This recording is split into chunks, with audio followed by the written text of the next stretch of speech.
Welcome to Morning Minutes. Myself, Michael Burgio, Mark Novak, episode 227, and we're going to be talking about the Battle of the Suburbs growth in the past 12 months. If we feel crazy, we may even go back the past 3 years and 10 years, which I believe will show a very good, steady property market. Mark Novak. We're going to blow your mind. We're going to blow your mind. And our source is RP data. Okay, so can we qualify that? So guys and girls, we're going to tell you how any suburbs that you asked this morning, we're going to tell you how they've performed in the last 12 months. Everyone wants to know, due to COVID, how it's all going. So we're going to answer that question. But tell me about the source, Michael, so people know that we're not talking bullshit. Yes, so RP data has been around a long time. Basically, they accumulate all property data, what the property addresses are, who owns them, the sale prices, but they also accumulate all the new sale prices, and then they accumulate that into some beautiful data that us as agents, well, anyone can, but predominantly agents, because you got to pay to use, pay to play this technology. And to give you a little run through it, I'll bring it up here so you guys can see. I type in the suburb like DY, for instance. Let's go. And it gives us some really cool. Let's go. Some really cool. Michelle, yes, you're on tomorrow. Excited. Gives us some really good data. Now, this data is great for homeowners and great for agents to see the trends, because each sale at a time, it's like getting the holistic view, the helicopter view of the market, because when you sell a property, that seems a little bit higher than last time I sold a similar property. You don't get the trend. And just when I did this right now, I probably hadn't done it for 6 months, I was shocked by the growth. Yeah, it's unbelievable. Our core suburb. So to go through I would have thought COVID, I know that travel's having a hard time percentage-wise, pulled back. I know that hospitality percentage-wise having a hard time, pulled back. But it ruins it. Let me turn this light off just because it ruins the graph. So it's really tough. It's not going to happen, bud. We're going to have to go through numbers, guys. So everyone knows their percentages. But take it on face value. Trust us. We're agents. Yeah, but guys and girls, how is property going? I'll nominate your suburb. Let's talk about a suburb that's under our nose. Michael, through COVID, international travel has shit itself. Through COVID, hospitality has taken a hit. How have property prices? Because the biggest asset that Australians own are property. Is in the biggest asset class that us Aussies own is in our own properties. So this one's really close to everybody's heart. It is, and Nikki, we'll get to your suburbs shortly. So DY, the growth in units in the last 12 months has been 21.2%. And there's been number of sales 558, which is a key thing to look at. We'll get to that soon, but 21.2%, Mark. If you had 100 grand in the bank, it's gone up to 120, doing nothing. So you own a unit for $1 million. Is this units or houses? Units.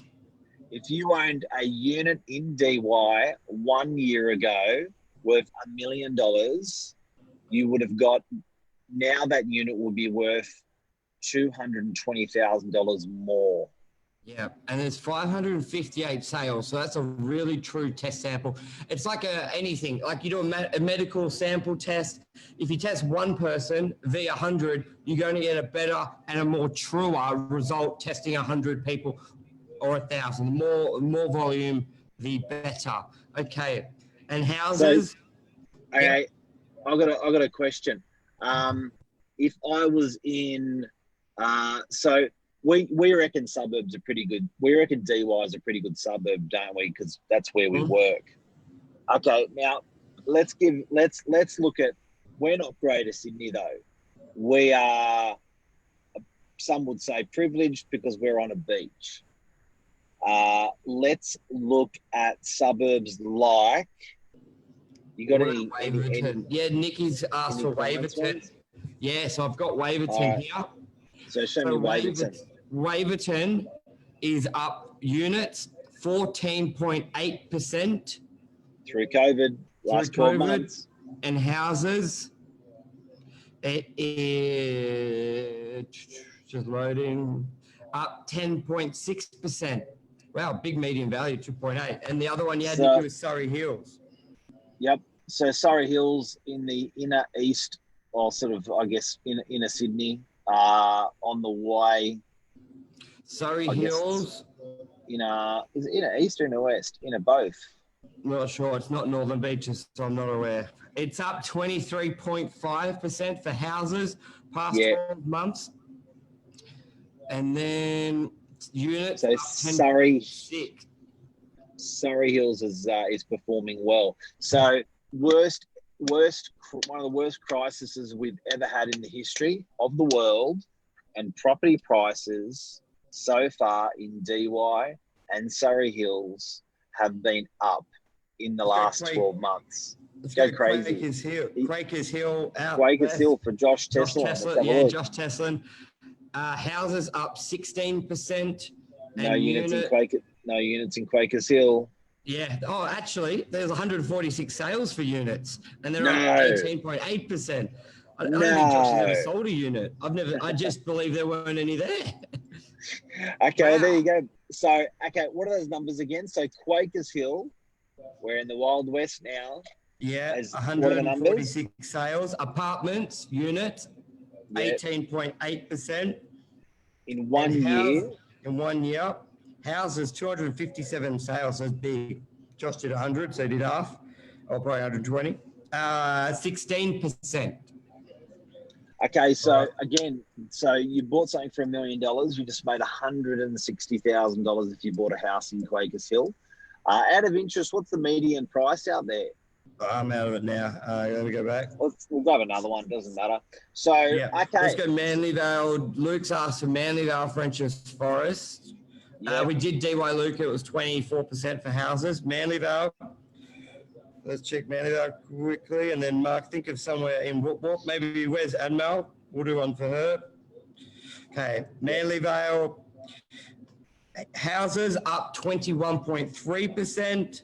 In the last 12 months. Yeah, up 17.5%. This is big. This is probably one of the biggest 12 months growth periods we've ever had. And speak of Admel's on. I said, let's do Admel's suburb, and then literally just comes on. It's almost like, so this is really interesting, guys, because again, it's the biggest asset class that Australians have, property.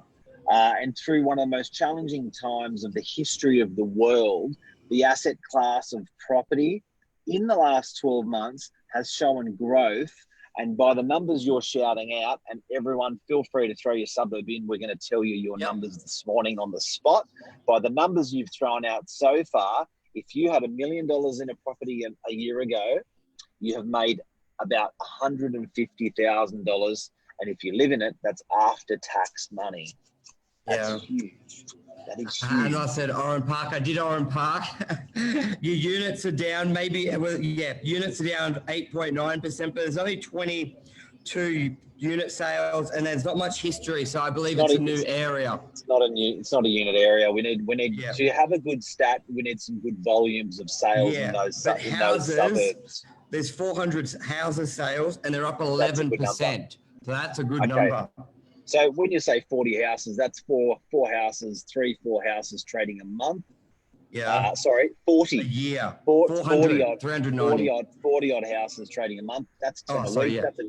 That's a good number. So what's the percentage Oran Park's gone up? 11%. Positive again. It's positive again. What's the cheapest Northern Beaches suburb to buy at the moment, boys? Thanks for the question, Leslie. I think they're all very even, Northern Beaches. It goes from entry points to growth. It's all really the same. But where there's good pockets of value, you've got Allambie. We've got a unit for sale for 500,000. DY, you can get 500,000 sales, and Newport. So Allambie, Manly, their sort of pockets. And Miles give us another one, Stratfield. There'll be a lot of volume there. Oh, that's big houses in that suburb. Big homes, high, median, And premium. Mark, do you want to go through? I think Stratfield's one of those suburbs like DY, which you just spoke to us off air about how it can be distorted by. Do you want to go through that just quickly? Yeah, so guys, when we're using a property system called RP Data, and how RP Data actually works is when the land titles office registers a sale, as in the person puts it from one person's name to another person's name. Upon that settlement or registration, the land titles office gives that data to RP Data. RP Data actually buys that data daily. So these figures that we're giving you are New South Wales, and these I think we can also get access to Queensland if someone wants to ask the Queensland one. Yeah. But that's how strong this data is. So there's no bullshit going on here. This is land titles, registered, stamp duty prices that have been paid. So it's strong. But what you must remember is whenever you're looking at this sort of data as a real estate agent, if I'm looking in DY, for instance, DY is basically a unit suburb. If I give you a house stat on the suburb, it's not that strong because we only trade a couple of houses a month in the entire suburb. The units, we trade 400-500 units a month, 40-50 units a month, 400-500 a year. It's a strong suburb. It is. All right, we'll couple more last couple of minutes for the show. Stratfield and units, there have been 162 sales, so that's a strong data sample, and it's up 15.8%.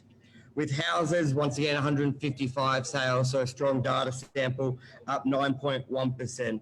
Now, why are we talking about this? We can for one, but mainly just to get out there where, as Mark said already, property values, property itself is our biggest asset, and it's also our way of building wealth. I'm sure other countries have their go-to wealth creation. It could be entrepreneurship with creating businesses where that's what everyone does. You start it doesn't work, you go broke, another. I think Americans very similar to that, like just really supportive of that. Australia, our way has been through property wealth creation. It's fundamental. It's in our culture. It's been preached to us, and it's been sort of proven over 100. It's been a good 100 years. It's been a good 40 years, and that's sort of where we're going now. Yes, we've been through this horrific pandemic, and the government has, and you can tell they get this and they know it's property as well, because you can see that they're stimulating through lower interest rates to support this market. And especially what Mark touched on at the beginning in sort of our final words, like we won't have immigration for the next sort of year. We won't have potentially education because we don't have immigration. We won't have tourism. There are so many of our markets that are down at the moment. We need to double down on what works for us and what has been good to us. And property equals construction, construction equals properties. It's sort of the way forward, moving forward. Any final words you want to say, Mark? Lisa Novak, property stood up against the pandemic. Yep. Harris Park, beautiful. Yeah, can I have some more? I don't think we've represented Sydney very well with the suburbs that we've given. Can we just go out? Can we go out on 3 more suburbs to finish off on? So let's go Coffs Harbour. Let's you want to do Sydney? Okay, go Coffs. Coffs Harbour, 300 sales, big for houses, and up 6%.